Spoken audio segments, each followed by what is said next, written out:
Ce matin, je faisais un témoignage. Je partais en Corée. Le DC-10 dans lequel on était crachait. Le pilote a perdu le contrôle.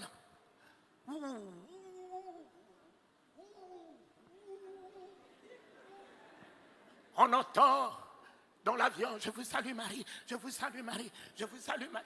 Des prières partout. Les hôtels, tout le monde par terre. Un petit sommeil m'a pris. Et ce petit sommeil m'a permis de voir un ange debout sous l'avion, tenant l'avion par un seul doigt. Un DC-10 où on était 500, tenant l'avion par un seul doigt. Un autre ange sur l'avion, il a déployé ses ailes, assurant la sécurité de l'avion. Je me réveille et je chante. À toi la gloire, ô ressuscité, à toi la victoire pour l'éternité. À toi la gloire, ô ressuscité.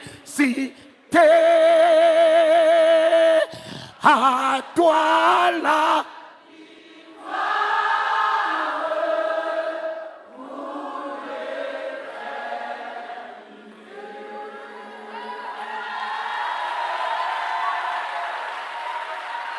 Mes bien-aimés, le commandant de bord m'a cherché. On m'a amené au poste de pilotage. Il m'a posé la question, êtes-vous un pasteur, un prêtre? J'ai dit, mais pourquoi? Il a dit, dès qu'on vous a entendu chanter, on nous a redonné le contrôle de l'avion. On nous a redonné le contrôle de l'avion. Mon ami, pour un seul juste,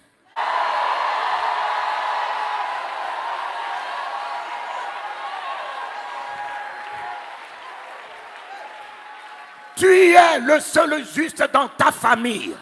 Dieu gardera ta famille à cause de toi. Dieu préservera ton foyer à cause de toi. Dieu préservera tes entreprises à cause de toi. Soit la grâce de ta famille, soit le salut de ta famille, soit la victoire de ta famille, soit la bénédiction de ta famille, soit la bénédiction des nations. Oh Éternel, pour un seul juste, on était 500 dans ce DC-10. Et ils m'ont retenu par peur dans la cabine.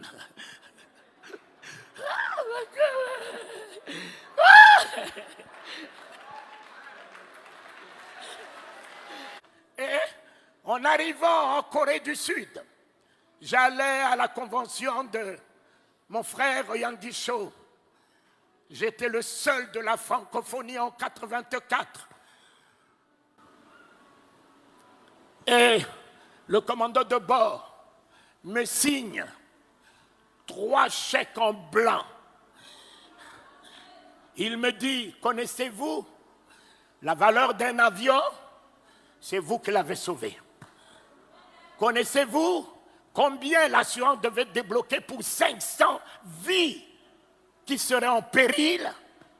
Alors, nous savons que vous n'allez pas faire tomber la société. Moi, qui n'avais que $300 dans la poche, Dieu a créé une situation, a mis en mon compte.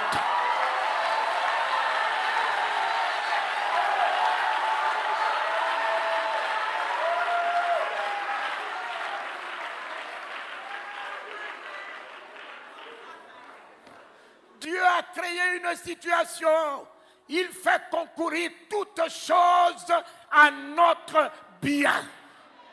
La seule chose que vous devez réaliser ce matin, ne craignez rien. Ne craignez rien. Ne craignez rien. Ils sont tous des riens. Papa, le sida est rien. Le cancer est rien. L'hypertension est rien. Satan est rien. Les ennemis, rien.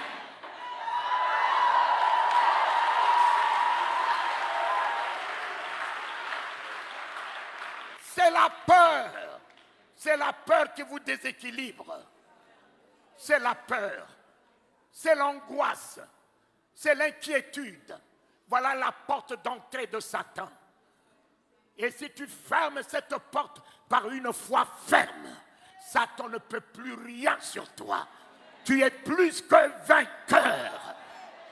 Parce que le nom de l'Éternel ne pourra jamais nous permettre d'échouer. Le nom de l'Éternel, c'est l'exploit. Le nom de l'Éternel, c'est la victoire. Le nom de l'Éternel, c'est la guérison. Le nom de l'Éternel, c'est la délivrance. Le nom de l'Éternel, c'est l'élévation. Le nom de l'Éternel, c'est le triomphe. Le nom de l'Éternel, c'est la gloire.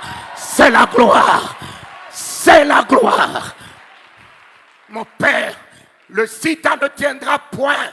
Le sida a battu la science, mais il ne battra pas le nom de Jésus ce matin. Le cancer a battu la science, il ne battra pas le nom de Jésus ce matin. Alléluia.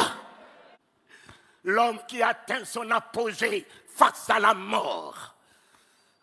L'homme qui ne peut rien face à la mort. Et je me suis souvenu d'un homme. Un homme. On lui a dit que son ami était malade.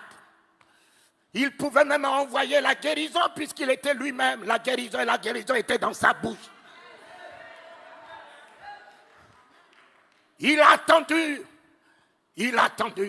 que ceci se décompose jusqu'à battre la science, jusqu'à battre les sorciers, jusqu'à battre l'homme. Il est revenu après 4 jours. L'Église n'est-elle pas dans le 4e millénaire? Quelle que soit la déconfiture de l'Église, il revient pour son Église.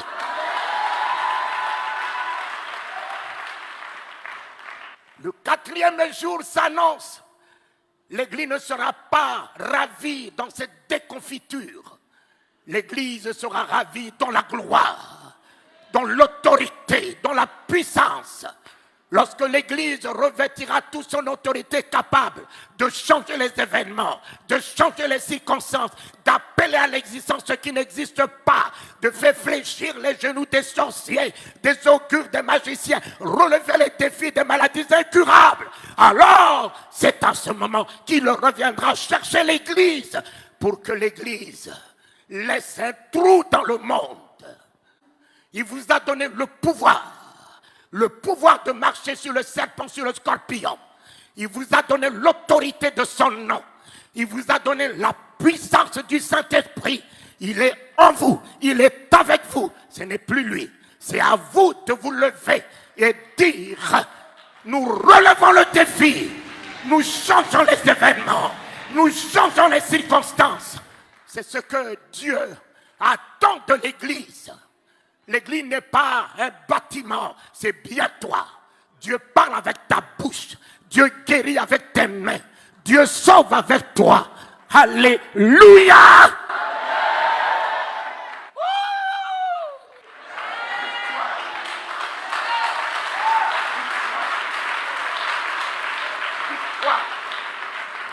Victoire! Victoire! Un homme est venu au chevet de son ami. Il n'avait que la parole. Marthe, montrez-moi là où vous l'avez mis. Seigneur, ne va pas là-bas, il est pourri. Lazare dort. Lazare dort. Quel langage! Quel langage! Nous étions là.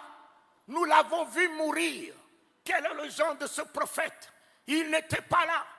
Il vient nous dire que Lazare dort. Il dort où? Mon ami, la foi a un langage. L'Église doit avoir un langage.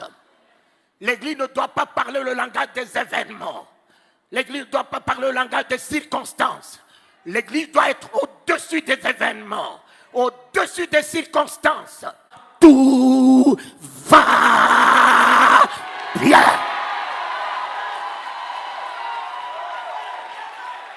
Mon fils, l'Éternel est notre victoire, papa. David l'a engagé. Il a pris la tête de Goliath même avant que la pierre puisse partir. Il avait déjà gagné le combat. L'Éternel me donnera la tête de cet incirconcis. L'Éternel me donnera la tête de cet incirconcis. Je couperai sa tête. Il n'avait pas d'épée. Il a pris l'épée de l'ennemi lui-même pour lui couper sa tête. Soyez heureux, peuple de Dieu. Même si vous pensez qu'un jour, vous avez alors jeté la Bible, où est l'Éternel? Où est l'Éternel? Mon ami, il est à l'œuvre. Il est à l'œuvre. L'Éternel aujourd'hui est à l'œuvre. Réjouissez-vous. Même si les choses se décomposent, il le récupérera. Même si ta situation se décompose, ne t'en fais pas. Garde que la foi. Il récupérera la situation. Il transformera la situation en ta faveur. Mais aujourd'hui, tu peux me parler de Jésus comment? Toi là, tu n'as que des versets. Tu n'as que la Bible déclare. La Bible déclare, mais Jésus n'est pas la Bible. Jésus est la parole de Dieu.